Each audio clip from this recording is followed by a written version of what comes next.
So Alina here tells me that maybe you should start. Everybody's inside. No more people waiting at the waiting room. So hello again, and welcome back to our 12th chapter series of lectures on water management, the Israeli experience. My name is Yoram Morad. I am Special Envoy for International Water Affairs at Mashav. As some of you already know, Israel, a semi-arid country, has managed in the last decade to solve its acute water challenge. The secret lies in a holistic, integrative approach to the subject. A lot of challenges to confront, and none of them can be neglected. We already spoke about the important role of wash and water management in difficult times, relating, of course, to the corona crisis we are all confronting.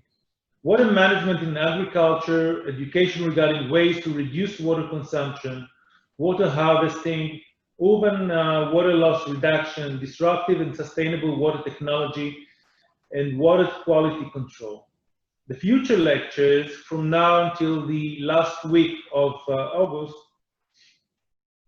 that will take place every Tuesday at 12 o'clock GMT will discuss desalination, national and urban water management, and last but not least, innovation and water tech. Today, we have the honor to host Mr. Tomer Kraitzer, water supply engineer from Mekorot Company in Israel. Mr. Kraitzer will talk about recovery, meaning purification and reclamation of the Dan region sewage project of irrigating the NEGEV desert, which is actually using sewage water in order to use it for irrigation in the far desert of Israel. But before giving him the floor, a few technicalities with your permission. The lecture is recorded. It will be uploaded to the YouTube channel of Mashav MATC and will be available there together with the recordings of our former lectures, almost all of them. It is also available now and later on Facebook Live. Look for the Facebook page of Mashav MATC. Regarding questions, please write them down here on the chat option, addressed to everyone. Mr. Kraitzer will answer them at the end of the lecture. The lectures are a joint venture of Mashav MATC, our training center, and this is a good time to thank Alina Doncic and Ora Rabin for all the hard work they invest in this program, and Mashav, Israel's international aid agency. Please join us for a 100-second clip on Mashav. After the clip, I promise we'll be able to finally start our lectures. Thank you. Now give me a second to deal with the technicalities. Share screen, this one, and play.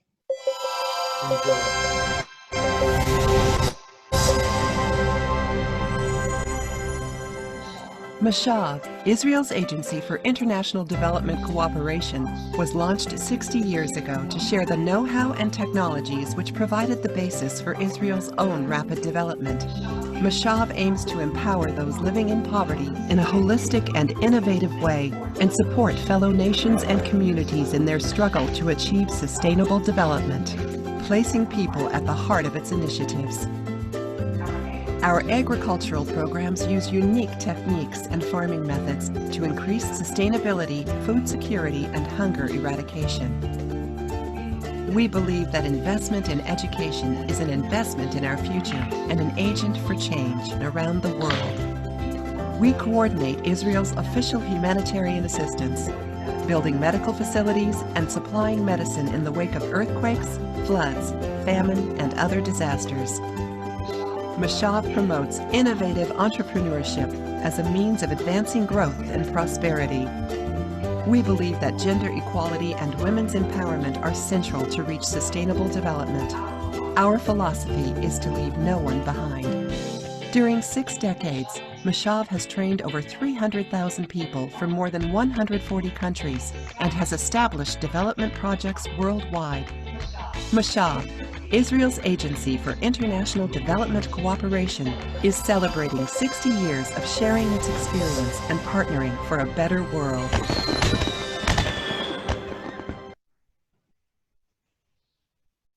Okay. This clip was produced 2 years ago, so if we'll do the calculation, Moshav already has 2 more years of experience, so we are 62 already now. Okay, Tomer, are you ready? I'm here, yeah. The floor is yours. Thank you. Okay. First of all, I'm very honored to have this talk with you about what we're experiencing in Israel in the field of treatment of sewage and recovering the sewage and using it to irrigating the desert of Israel. So my name is Tomer Kraitzer. I'm a Master of Science in Engineering in Environmental Engineering and Water Sources Engineering from the Technion. So I was working in Shavdan.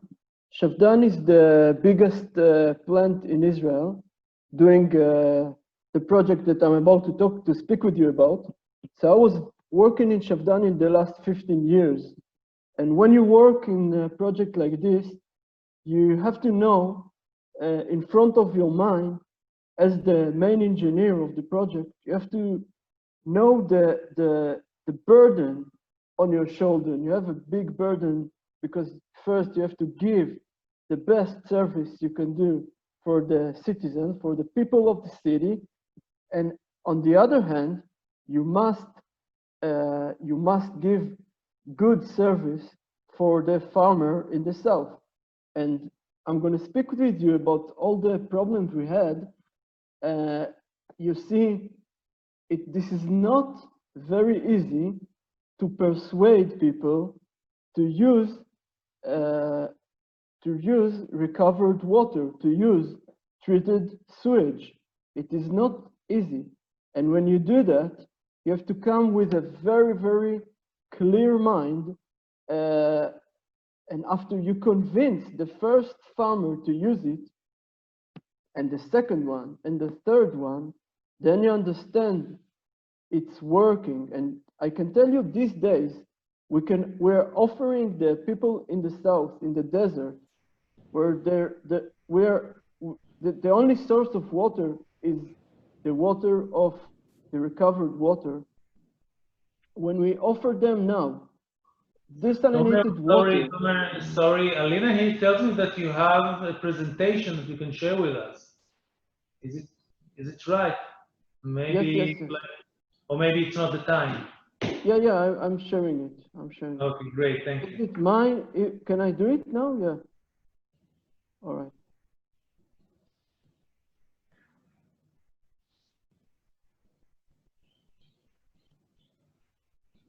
Wonderful. Now just make it bigger. Yes, right. Yeah. Great. So what I was saying is, these days, when we as a national water company, Mekorot, is offering the farmers the possibility of using desalinated water, pure water that we produce from the sea, from the Mediterranean, or our reclaimed water, they most of the time prefer to use reclaimed water, treated water, because they have more things they want to benefit from this kind of water. So as I said before, I was the main engineer of the Shavdan. The Shavdan is the system I'm about to speak with you about in a few seconds. So let's talk about the state of Israel, the country. Half of it is a desert. It's a semi-arid state.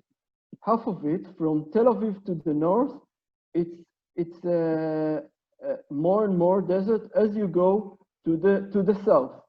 Sorry. So when we define desert, we speak of less than 200 millimeters of rain per year. And from Tel Aviv to the north, we can reach to 600 and 800 millimeters per year. So the founder of the state had thought about the idea of bringing water with big pipes with big water carriers from the Sea of Galilee. Can you see my cursor, please? Or am I showing it to myself? Alina? You don't. Alina? Yes, you're great. We see you well and we hear you. Can you see the cursor I'm pointing? Yes. All right. So this is the Sea of Galilee up in the north. The Sea of Galilee, up until recent years, supplied a lot of the consumption of water consumption in Israel. So the founder of Israel, they built a big main water carrier to supply the water from the Sea of Galilee to the south of the state. So this is one source of water. This was built in the end of the 50s, started to be operated in the beginning of the 60s.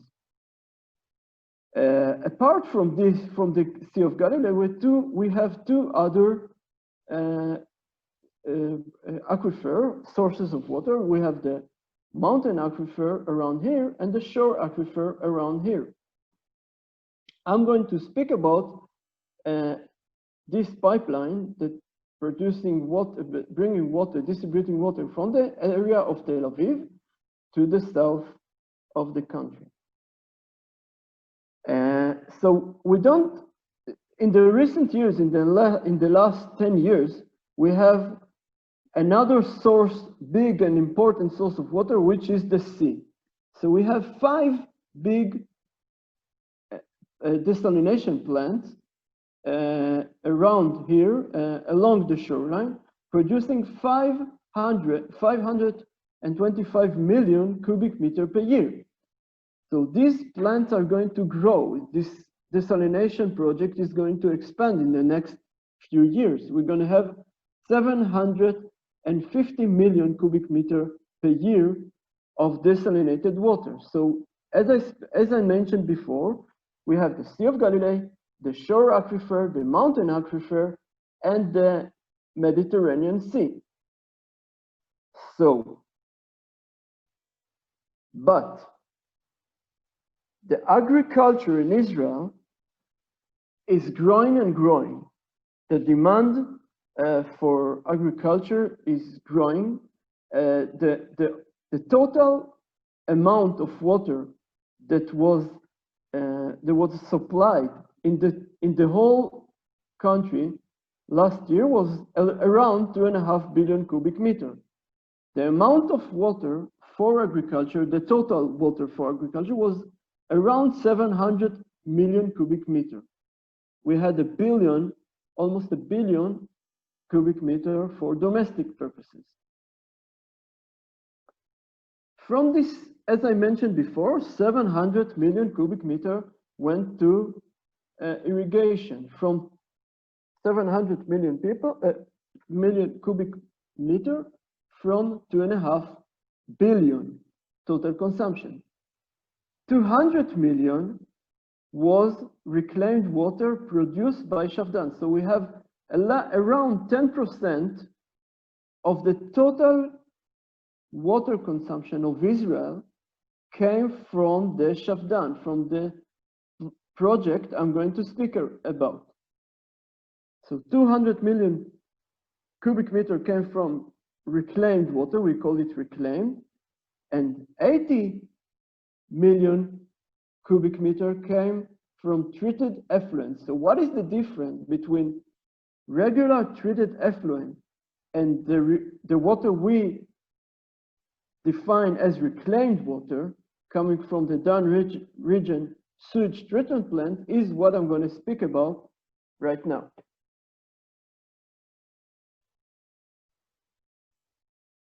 So as I mentioned before, 200 million cubic meter are collected in the region of Tel Aviv and carried and treated here and carried down to the desert area using these red pipelines and the purple pipelines to the desert area. This is the region of Tel Aviv. The Tel Aviv city is the very big city, but around Tel Aviv, we have a lot of other smaller cities and towns and villages. Altogether, 25 cities. We call the area the Dan region. Why we call it Dan? We named the region because of one of the 12 tribes that used to sit here, to live here in the Bible times. The land of Israel in the time of the Bible was occupied by the 12 tribe of Israel.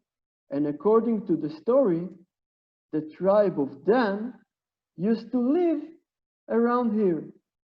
So this is why we call the region Dan. So the Dan region, as I mentioned, is composed of 25 smaller cities. You can see it here around in different colors. Different colors refer to the different size of city. All around, the area is 250 square kilometers. Total amount of 2.5 million people are using these systems. So all these towns are gathered in an association. We call it the Association of Towns. They put the money of the citizen pay for the services of the sewage collection. The money goes to the build and operate the sewage collecting system. This is a very modern collecting system. You can see here the main pipes. These are only the main pipes. And every pipeline here has a backup pipeline because we don't want any malfunction. We had one malfunction in our history. If you can see here, the big pipeline that is already very old, more than 50 years, had a hole around here, and we had to just flow sewage into the Mediterranean Sea. The public opinion, the newspaper, and the Ministry of Health and the Ministry of Environment didn't take it, took the whole thing very serious, and this is why the cities invested in backup pipeline.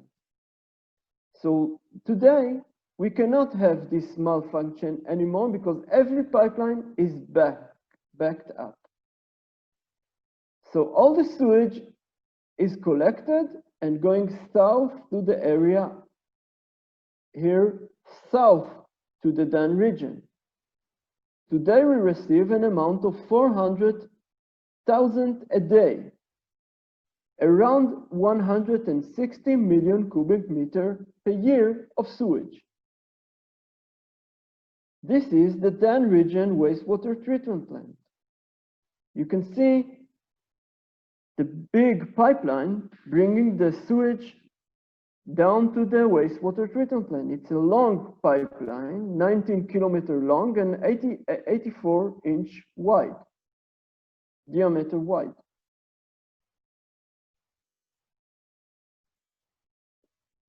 The first plant to treat the sewage was built in the end of the 60s. It was a huge oxidation pond, actually 2 oxidation ponds. You can see that here. The ponds were, surface was 200 hectares. And in its maximum capacity, it treated only 20% as the new and modern wastewater treatment plant that you have here, that is only 40 hectare surface, 30 hectare surface. So in the early 70s, we started to treat the sewage, and in the end of the 90s, we went to our new activated sludge facility. So this is an activated sludge facility. So we have here the pre-treatment, the primary sedimentation, the biological treatment, and the secondary clarifiers here. Here you can see the anaerobic digestion to treat the sludge, which was only put into operation in the last 5 years. This is very important to clean the sewage, enter the sewage treatment plant. We need to remove and to screen all the wipes and all the big stones and the grit and the sand. We also wash and separate the sand to different kind of grain sizes. We use them later.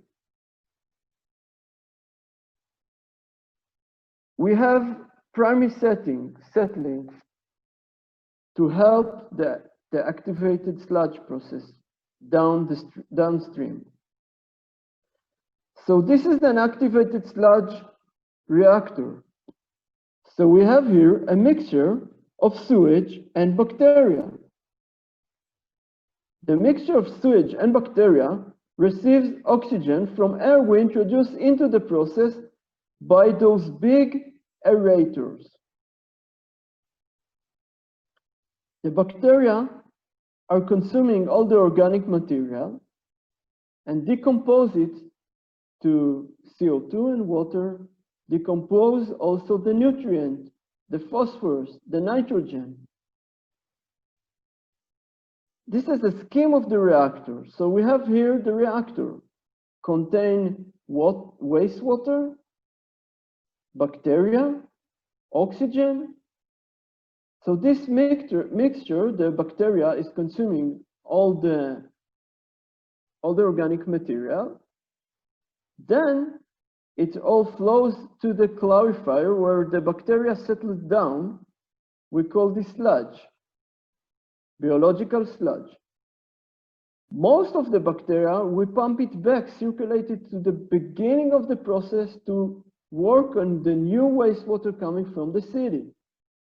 Some part of it we throw, we call it to waste, but it goes to the treatment of the sludge. These are the clarifiers.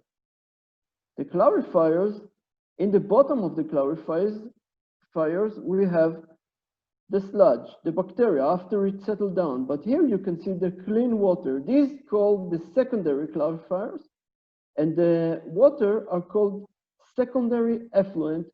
They are pretty clean, as you're about to see.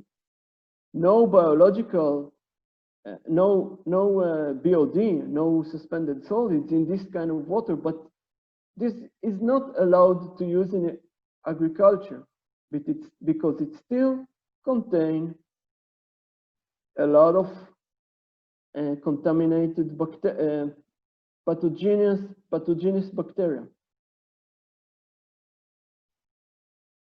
The sludge is being pumped to those silos, to those anaerobic reactors, where we let them stay for at least 15 days. We grow special bacteria inside them. They decompose all the organic material, turning all the organic material into gas. The whole process is done in very high temperature. Here, this is the only place in Israel where the temperature is as high as 57 and 58 centigrade. Why the temperature is so high?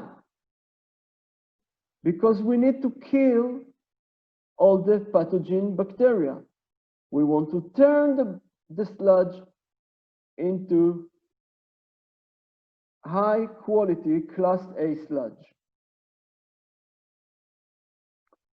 So I have here the anaerobic bacteria producing gas. We have a gas holder, and in order to use this gas, we need to clean it first. In order to clean it, we need to remove, in those white columns that you see, we need to remove all the hydrogen sulfide, all the humidity, and all the siloxane that can harm, that can hurt the equipment, the generators. These are the flares we use. These are the flares we use when we have too much gas we cannot use, and it happens sometimes during the day,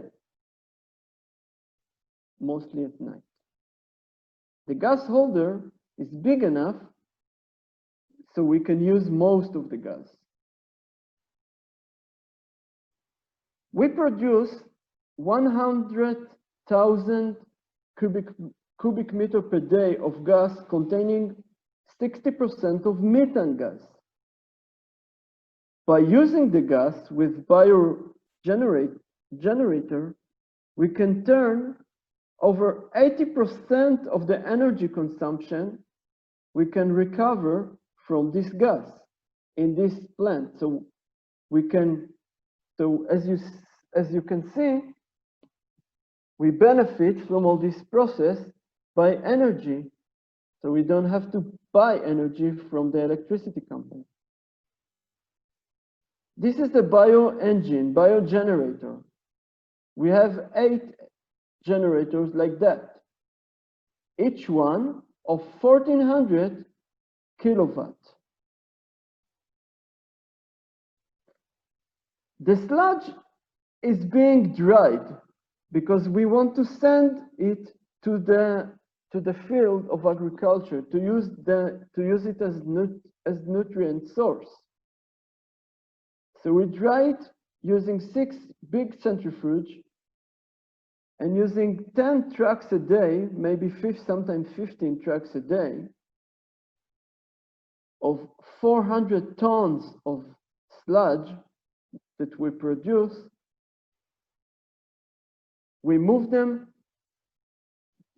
down to the area which the nutrient is scarce in the soil, and we use them as nutrient sources for the field of agriculture.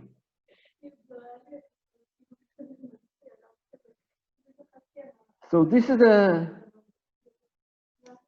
spot where we use the sludge for agriculture. As you can see, we do a lot of tests in this sludge. It is very, very important that the sludge will be very clean to be considered as Class A sludge. In order to be Class A sludge, we need to make sure that the fecal coli is under 1,000 bacteria per gram. No salmonella, no enterovirus, and no parasites. And thanks to the very robust process, we can be assured of that. And it works. Now we go back to the secondary effluent. Remember the secondary effluent we left in the clarifiers? So secondary effluent, as I mentioned before, cannot be used just like that for agriculture because they contain a lot of fecal coli, a lot of pathogens. So we make them go through a special process that we call soil aquifer treatment. The treatment is not something we developed. We copy it from another place, but we use it, we took it to the extent. We use the same area for recharge, the effluent, and it doesn't matter that our wastewater amount are growing and growing, we use the same area. I will show that in graphs in a second. So this is a picture of a recharge basin being filled with secondary effluent.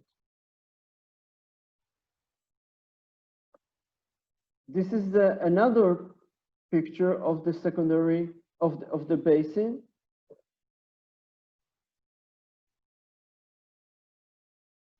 This is a scheme showing the process, illustrating the process. So we have a recharge basin. Altogether, we have 105 hectares of recharge basins.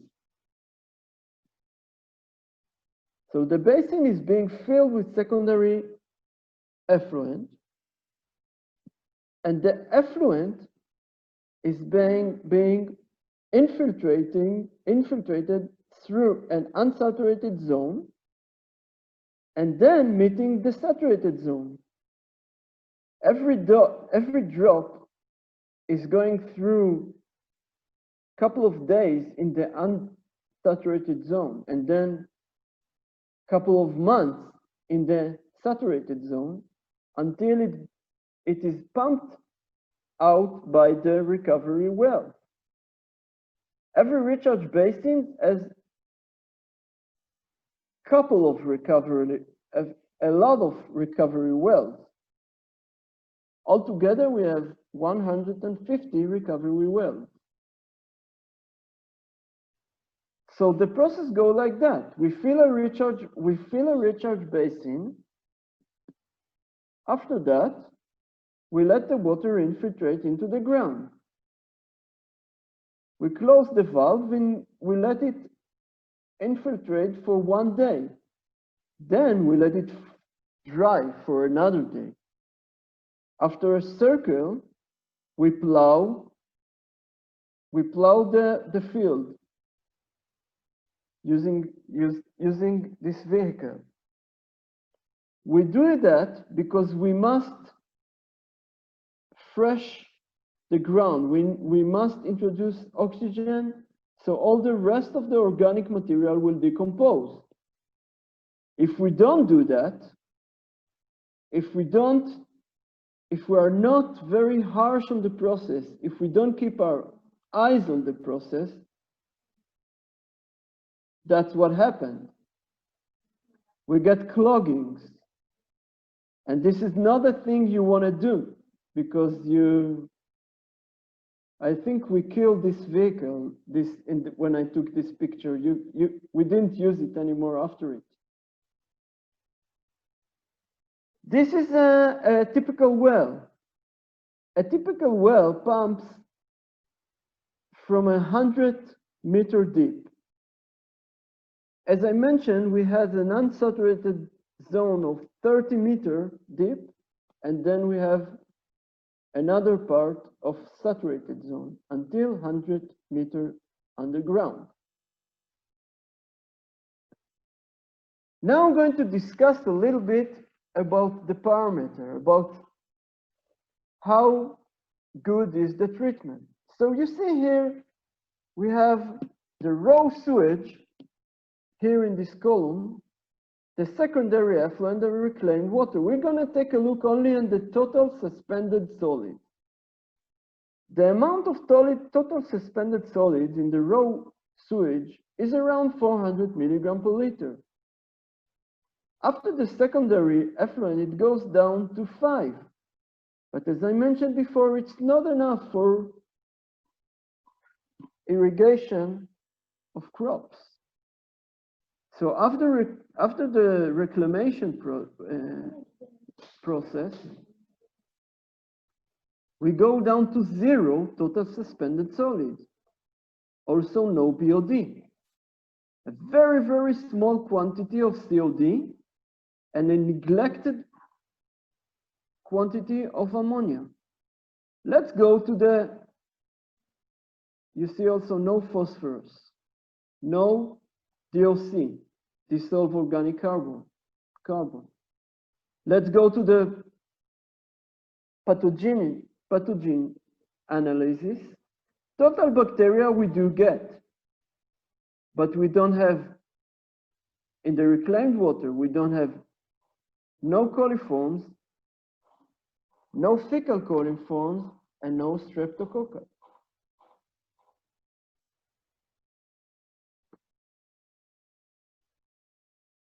Another reason why we do that. We do that because we want to protect the aquifer. This is a map of how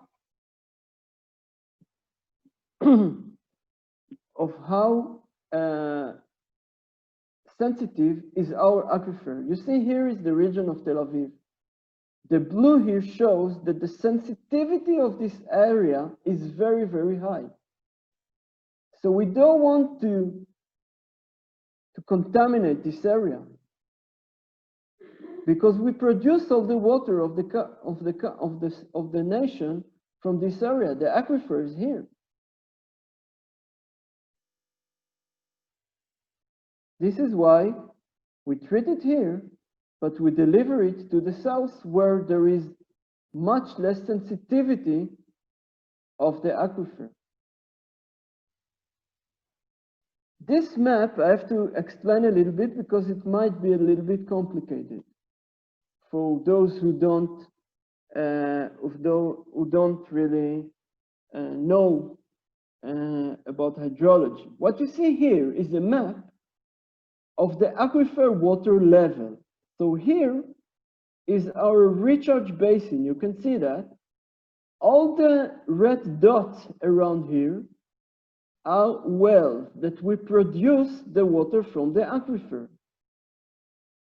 What we need to do, and this is very important for the engineer and for the hydrologist working for us, we need to maintain the flow of the water going from this area to this area, to the west, and not vice versa. Why? Why? If I was in a frontal lecture, I would ask you, why is that so? I hope someone can answer right now, but it won't work in Zoom, I think. We want to keep the area close, the contaminated area. As I mentioned, we recharge here effluent that used to be sewage. We don't want to contaminate the whole aquifer. You see here, the blue dots are drinking wells. So people here drink water from the aquifer.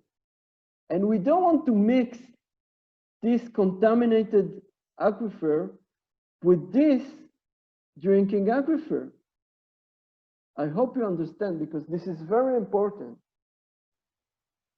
We must keep the level, the water level here, low enough so the water in the east will flow to the west and not vice versa.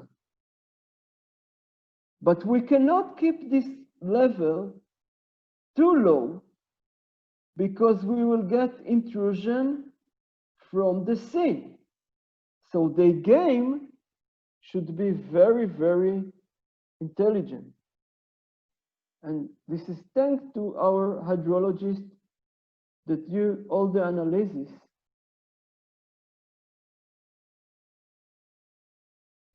What we do, if you see here the black line shows that around those recharge basins, this is the border of the contaminated area.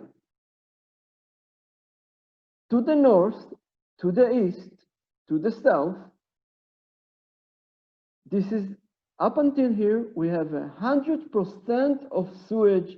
How do we know that?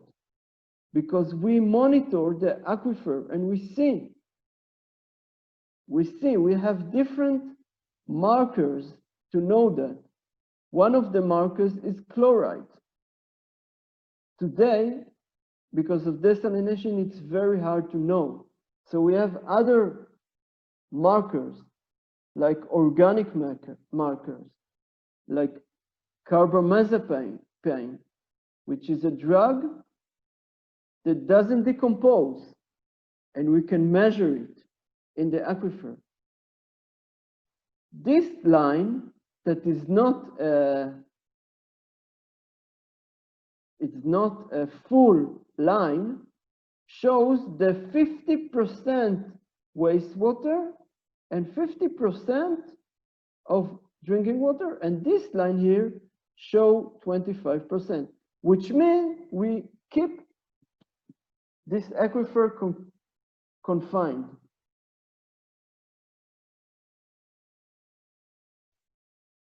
Okay, the annual amount. I don't have a lot of time to talk about it, but you can see in the red line that the annual amounts of the sewage are growing, and we have jumps here because we connect more and more cities, like in the end of the 80s, in the middle of the 90s, we connect more and more cities.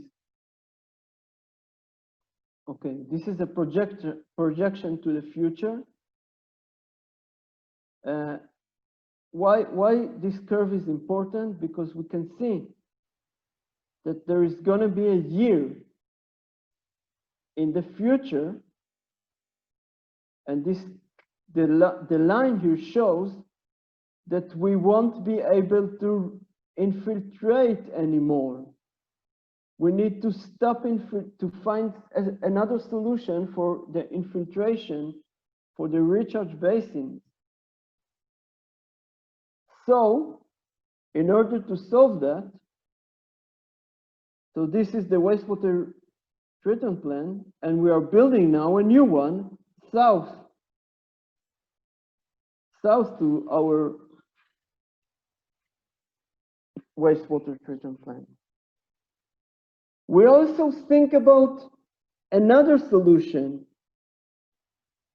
for the effluent.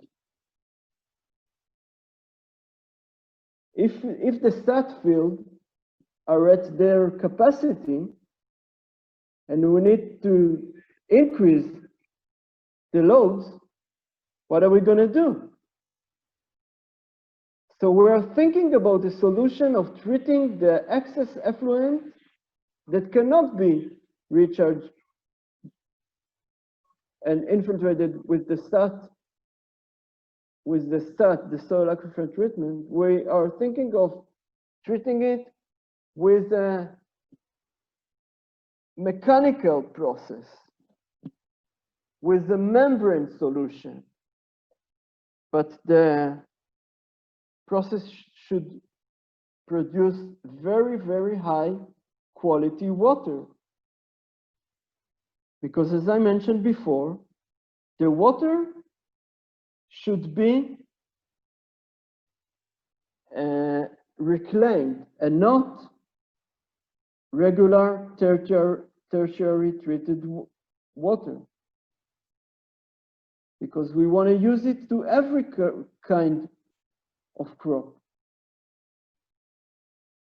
So we are thinking of using a membrane bioreactor, an ozone, a biologically active carbon filter, and a UV disinfection. And then, only then but we're not talking about the whole amount. We're talking about the excess. All those effluent we cannot use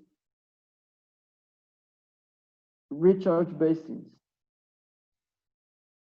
So to sum this talk up,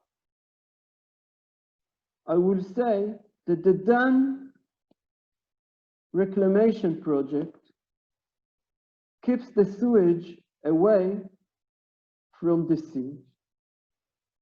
So we will not contaminate the sea. Bring very high water to the high quality water to the desert area. Recover energy from wastewater and create high quality nutrient source for the farmers with the sludge.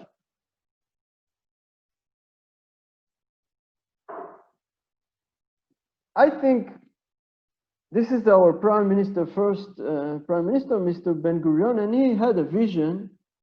He said that we need to, the future of the country will have a future if we will make the desert to blossom.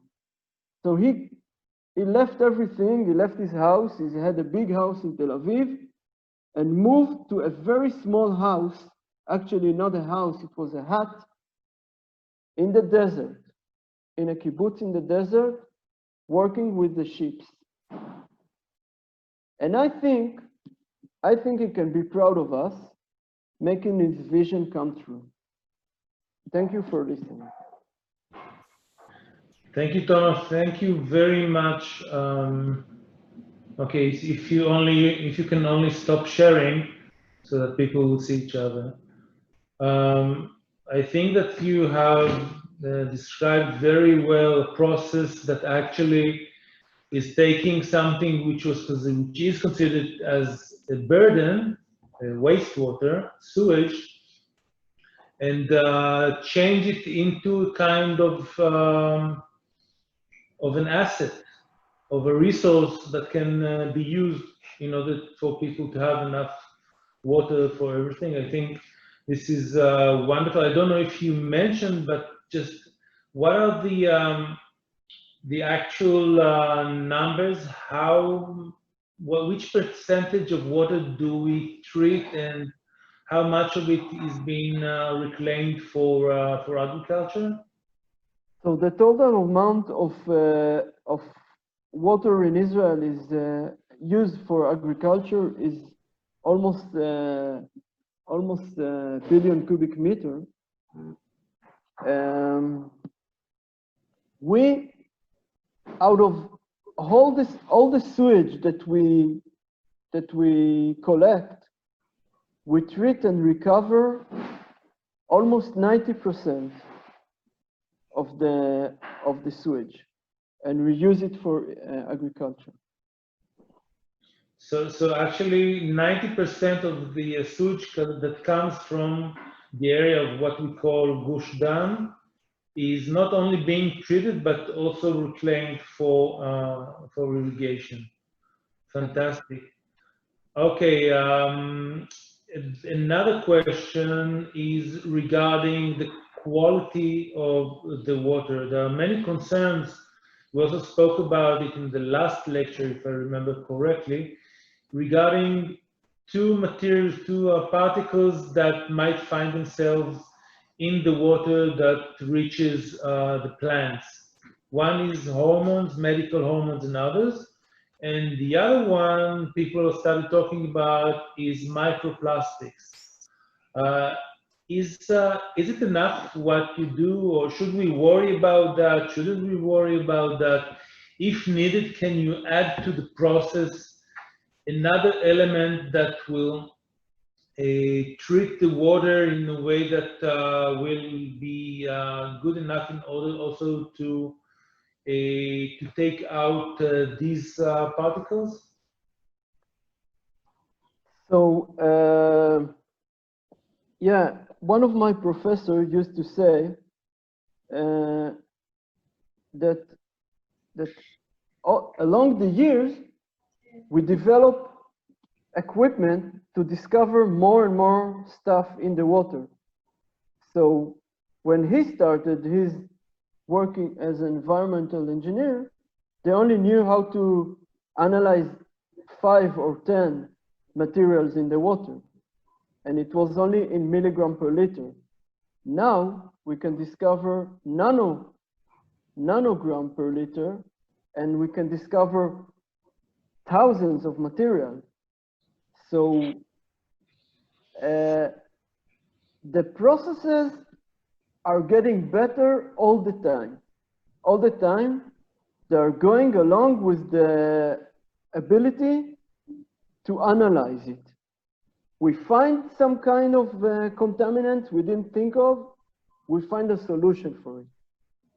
So right now, the processes in the most of the planet, most of the world, and also in Israel, they don't eliminate all those hormones that you mentioned, all those materials in nanogram.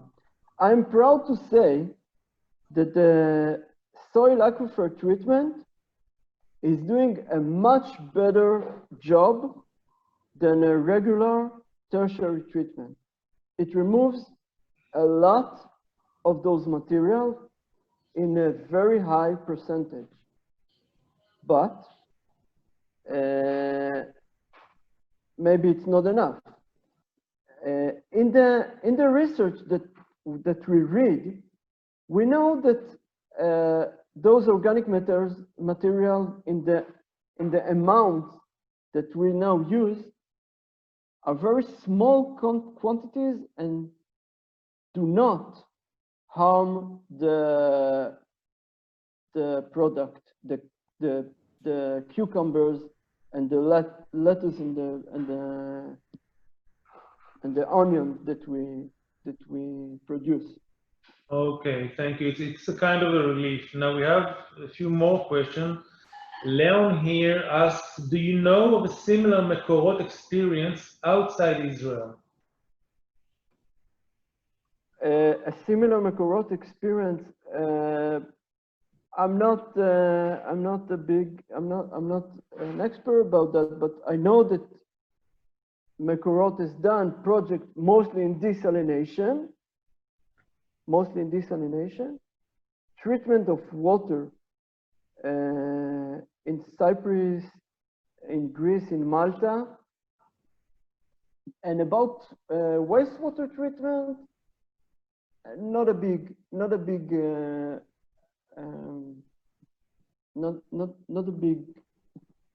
things were done. Not a lot of things were done.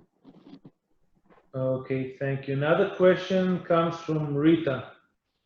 To begin with, she thanks you for a great presentation, and I totally agree with her.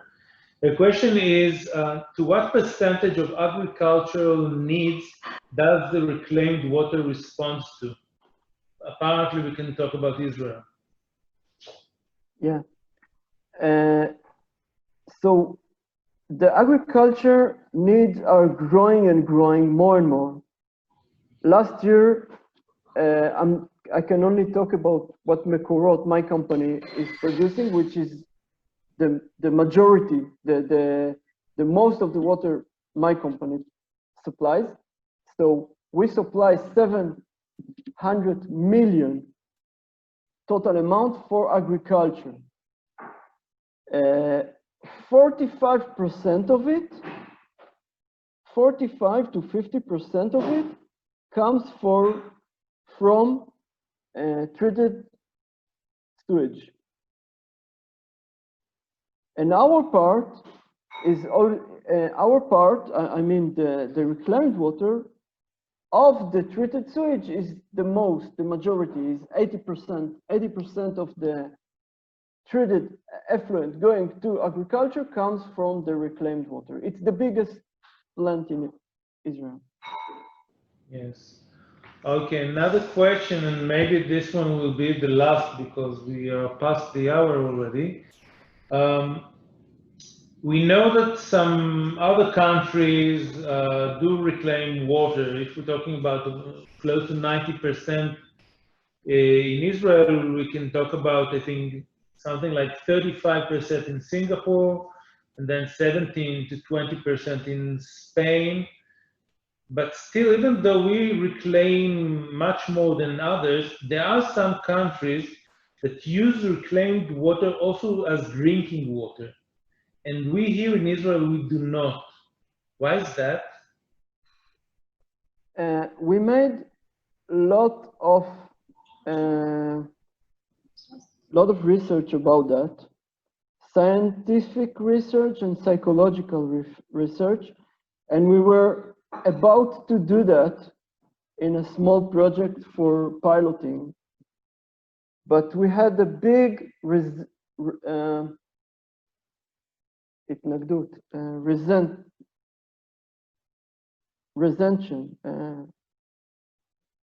from psychological reasons, because the technology is already there.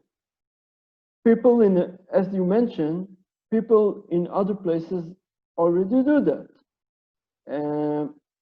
But luckily, right now, we don't need that.